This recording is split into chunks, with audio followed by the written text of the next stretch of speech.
Students, आज मैं आपको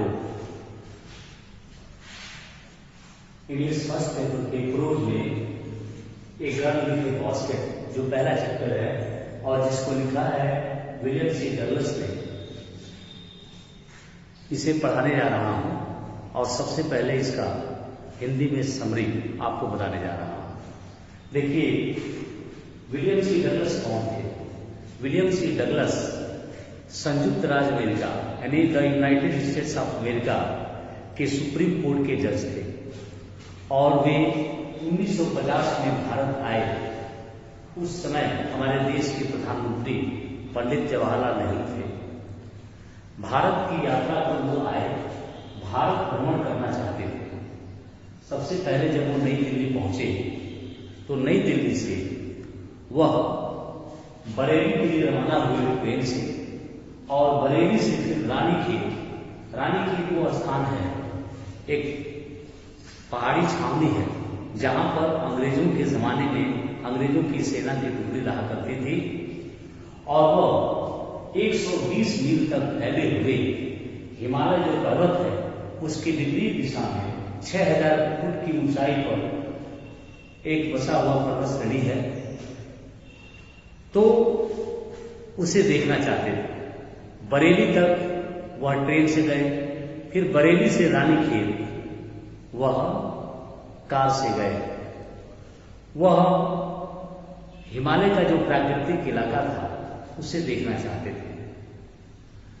अब क्या हुआ कि पैसेंजर ट्रेन से वो सफर कर रहे थे।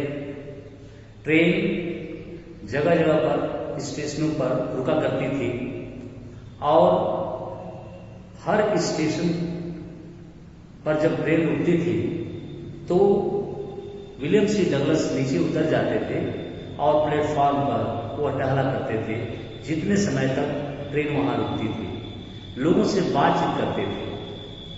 उन्होंने क्या देखा कि वो प्लेटफॉर्म कई प्रकार के लोगों से भरे रहते थे, जिसमें हिंदू, मुस्लिम, सिख, ईसाई, कुली, भिखारी, फेरी वाले और अन्य कई तरह के लोग प्लेटफॉर्म पर मौजूद रहते थे और उनसे वो बात करते थे। जिन लोगों से बात करते थे औसतन 3 व्यक्तियों में से एक व्यक्ति ऐसा मिल जाता था जिसे अंग्रेजी का ज्ञान था।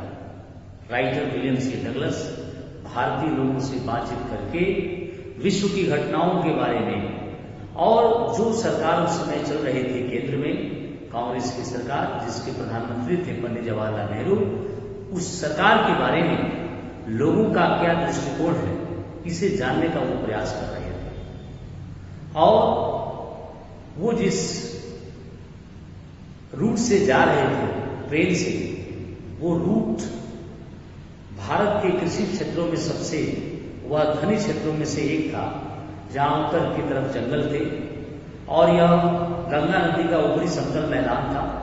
गंगा नदी में बाढ़ आई हुई थी और बाढ़ के उफान से हजारों एकड़ वह धान के फसल डूब गए थे और उत्तर की ओर जो जंगल थे उनमें घासें बहुत बड़ी थी, बहुत ऊंची उठी हुई थी, जैसे किसी आदमी का सर ढक सके।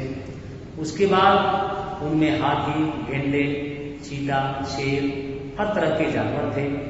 इन्होंने ट्रेन से देखा, जिन गांवों से होकर गुजरे उन गांवों के घर वह मिट्टी के दीवार से बने हुए थे और उन पर कद्दू की बेलें लटक रही थी उन घरों के छप्परों पर। एक स्टेशन आया, जैसे ही वो स्टेशन से प्लेटफॉर्म पर उतरे, लोगों से बातचीत करने का क्रम उनका टूट गया। इसका कारण यह था कि कुछ बच्चे जो अपने हाथ में खिलौने, टोकरियां, पंखे लिए हुए थे, वो आकर के उनको चारों से घेर लिए।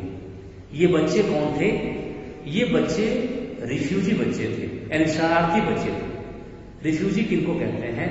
जब भारत और पाकिस्तान का बंटवारा हुआ तो लगभग 90 लाख लोग पाकिस्तान को छोड़ करके भारत के लिए कूच किए, क्योंकि वहां पर सांप्रदायिक दंगा फैल गया और जिसके वजह से 90 लाख लोग पाकिस्तान छोड़ करके भारत के लिए प्रस्थान किए।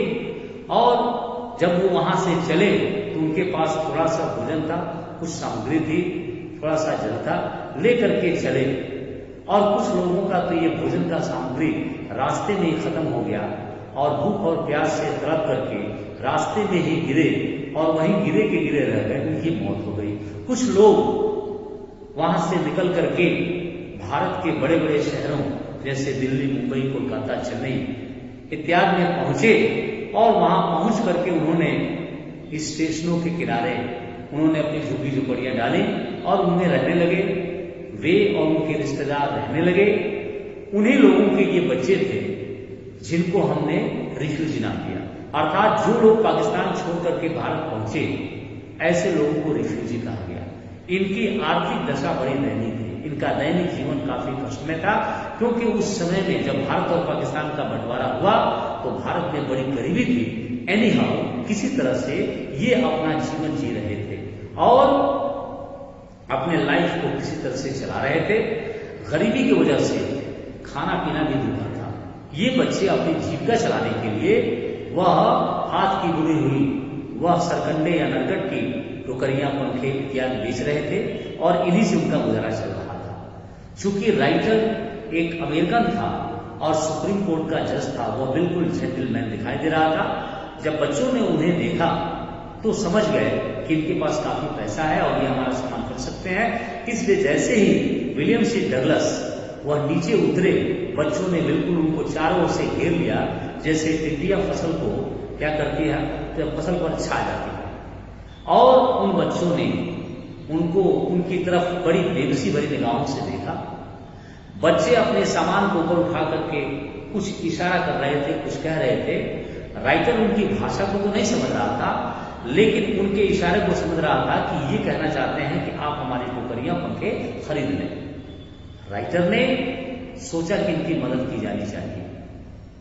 राइटर ने क्या किया, वह एक एक करके किसी बच्चे से टोकरी, किसी से पंखा, किसी से खिलौना इत्यादि जो है वो खरीदा और खरीदने के बाद उसकी दोनों भुजाएं सामानों से भर गई और अब उसको किसी सामान की आवश्यकता थी नहीं। वो बच्चों की मदद करना चाहता था। उन्हीं बच्चों के बीच में एक 9 वर्ष की छोटी सी लड़की, जिसके कपड़े फटे हुए थे और जिसके आंखों में वह लाचारी और बेबसी के आंसू थे, वह लड़की उसके पास खड़ी थी और लड़की के हाथ में एक हैंडल वाली टोकरी थी जिसके लिए वो 1.5 रुपया चाहती थी। जब बच्चे अपना सामान बेच करके निकल गए, लड़की चुपचाप वही राइटर के सामने खड़ी रही और उसने कहा, इशारा किया कि आप हमारी टोकरी भी खरीद लीजिए, और उसके लिए वो 30 सिक्के या 1.5 रुपये चाहती थी।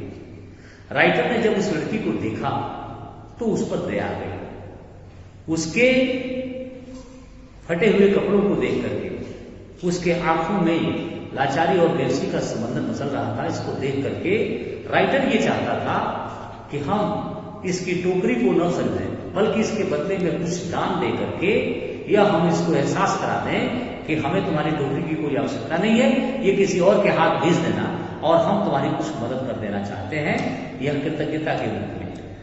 राइटर ने क्या किया, उसने अपने कोट के दाहिने पॉकेट में हाथ डाला और एक मुट्ठी भर फुटकर पैसा निकाला और उस लड़की की तरफ देखते हुए उसने जो टोकरी उठाई थी उस टोकरी में वह फुटकर पैसा डाल दिया और इस बात का एहसास कराया कि हम तुम्हारी टोकरी नहीं खरीदना चाहते हैं, बल्कि उसके बदले में हम तुम्हें कुछ दान देना चाहते हैं, इसे ले लो और यहां से जाओ।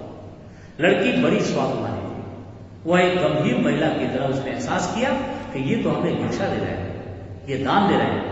लड़की किसी भी तरह से वह भिक्षा लेना नहीं चाहती थी। उसने क्या किया, एक गंभीर महिला की तरह उसने अपने हाथ को टोकरी में डाला और पूरा फुटकर पैसा जो राइटर ने डाला था उसको निकाल करके राइटर के हाथ पर रख दिया और इस बात का एहसास कराया कि आप ये अपने पैसे वापस ले लीजिए, हम भीख नहीं चाहते, हम दान का पैसा नहीं चाहते हैं।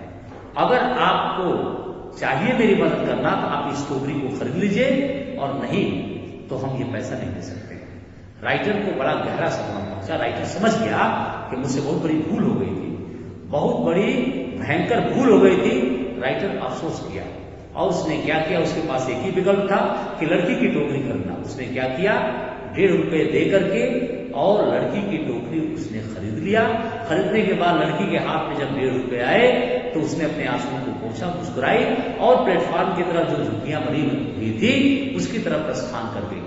लड़की के व्यवहार ने राइटर को बड़ा प्रभावित किया, उसके दिल को दहला कर रख दिया और राइटर काफी सेंटिमेंटल हो गया। उसने ये महसूस किया कि ये लड़की जो गरीबी और गंदगी में जन्म ली है, पली बड़ी है और इसके पास शिक्षा नहीं है और न तो कोई संस्कार इसे सिखाया गया है, लेकिन इसने एक गंभीर महिला की तरह नैतिकता का परिचय दिया है और हमको इस बात का एहसास कराया है कि भारत के लोग गरीब जरूर होते हैं लेकिन ईमानदार होते हैं, वो परिश्रम से धन कमाते हैं, वह कभी भी भिक्षा नहीं मांग सकते हैं। और जब उस लड़की का व्यवहार मैंने देखा तो मेरे हृदय में भारतीय लोगों के लिए एक अजीब सा प्रेम और एक अजीब सी श्रद्धा की भावना डेवलप हुई। मैंने ये देखा कि भारत के लोग, चाहे गांव के रहने वाले लोग हैं और चाहे ऊंचे दफ्तरों में काम करने वाले लोग हैं, दोनों लोगों के अंदर नागरिकता की उत्तमता की भावना और ईमानदारी, कर्तव्यनिष्ठा, जागरूकता की भावना स्पष्ट रूप से उस लड़की के व्यक्तित्व में दिखाई दे रही थी। इससे मुझे यह ज्ञान हुआ कि वास्तव में भारत के लोग बड़े ईमानदार हैं, बड़े मेहनती हैं और स्वतंत्रता की तीव्र इच्छा उनके अंदर है। जब मैं दिल्ली पहुंचा और इस टोकरी वाली लड़की की कहानी मैंने पंडित जवाहरलाल नेहरू को सुनाई तो वो काफी प्रभावित हुए और उनका स्वाभिमान से सर ऊंचा हुआ कि हमारे देश के लोग बड़े ईमानदार हैं और उनके अंदर देशभक्ति की भावना कूट कूट कर भरी है। इसको पा करके बड़े प्रसन्न हुए और यही कारण था कि राइटर उस लड़की के व्यवहार की वजह से वह प्रेम के बंधन में बढ़ गया भारतीय लोगों के साथ, क्योंकि उसने भारत की संस्कृति और सभ्यता का एक अच्छा खासा परिचय दिया था। यही a girl with A basket का हिंदी में समरी है। अब इसको अंग्रेजी में हम अगले टर्न में